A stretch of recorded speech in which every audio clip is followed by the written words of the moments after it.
Hello guys, welcome. അപ്പോൾ ഇന്ന് നമ്മൾ സ്പ്രിങ് കോഴിയാണ് കേട്ടോ ഉണ്ടാക്കാൻ പോകുന്നത്. സ്പ്രിങ് കോഴിയല്ല, സ്പ്രിങ് ചിക്കൻ. അപ്പോൾ അതൊക്കെ നമ്മൾ ജാറെടുത്തിട്ട് വെളുത്തുള്ളിയും ഇഞ്ചിയാണ് കേട്ടോ നമ്മൾ ചതക്കാൻ വേണ്ടിയിട്ട് എടുക്കുന്നത്. അതിൻ്റെ നന്നായിട്ട് മിക്സിയിൽ നല്ലോണം അരച്ചെടുക്കുക. നമുക്ക് ഇഞ്ചി വെളുത്തുള്ളി പേസ്റ്റാട്ടോ വേണ്ടത് റഫോ.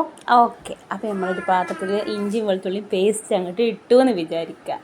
എന്നിട്ട് മുളകും പൊടി ഇട്ടു എന്ന് അങ്ങോട്ട് വിചാരിക്കുക. അത് കഴിഞ്ഞിട്ട് നമ്മൾ എന്ത് ചെയ്യുന്നു, മഞ്ഞൾപ്പൊടി ആട്ടോ എടുക്കുന്നത്. മഞ്ഞൾപ്പൊടിയും കുറച്ചും മഞ്ഞൾപ്പൊടിയും മുളകും പൊടിയൊക്കെ ചേർത്തിട്ട് പിന്നെ നമ്മളതിലേക്ക് കോൺഫ്ലവർ പൊടിയാണ് കേട്ടോ ചേർക്കുന്നത്. പിന്നെ സാൾട്ട്, ഉപ്പ് ചേർക്കുന്നു. ഓക്കെ, എന്നിട്ട് നമ്മൾ വറ്റമുളക് ചതച്ചെടുത്തിട്ട് അതും അതുക്കാണ് തട്ടുന്നത്. അത് കഴിഞ്ഞിട്ട് നമ്മൾ പെരിഞ്ജീരകം കുറച്ച് പൊടിച്ചതും പിന്നെ കുരുമുളക് പൊടിച്ചതും ഒക്കെ എടുത്തിട്ട് അതും അതിക്കാണ് തട്ടി വിടുക തന്നെ. എല്ലാം വേണ്ടപ്പത്തിൽ പെടുക.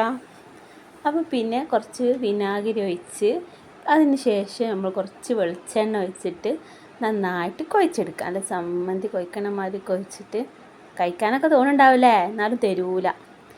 പിന്നെ നമ്മൾ ആ ചിക്കൻ അയക്കാണ്ട് ഇടാട്ടോ ചെയ്യണത്. എന്നിട്ട് ചിക്കൻ നന്നായിട്ടുണ്ട് തേമ്പിയാണ് കൊടുക്കുക.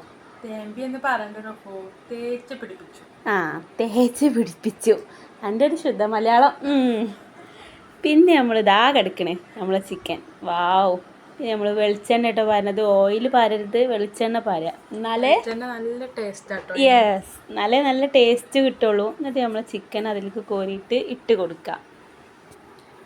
നല്ലവണ്ണം പൊരിഞ്ഞതിന് ശേഷം നമ്മളത് എല്ലാം കോരി എടുത്തിട്ട് പ്ലേറ്റിലിട്ട് കൊടുക്കുക. അതിന് ശേഷം കുറച്ച് ചോറൊക്കെ കൂട്ടി കഴിച്ചാൽ അടിപൊളിയായിരിക്കും. നല്ല മസ്റ്റായിട്ട് എല്ലാവരും ട്രൈ ചെയ്ത് നോക്കുക, അടിപൊളിയാണ്. ഇഷ്ടപ്പെട്ടാൽ ലൈക്ക് ചെയ്യുക, കാണാത്തവരുണ്ടെങ്കിൽ സബ്സ്ക്രൈബ് ചെയ്യുക. അപ്പോൾ അതുവരേക്കും ടാറ്റാ, ബൈ.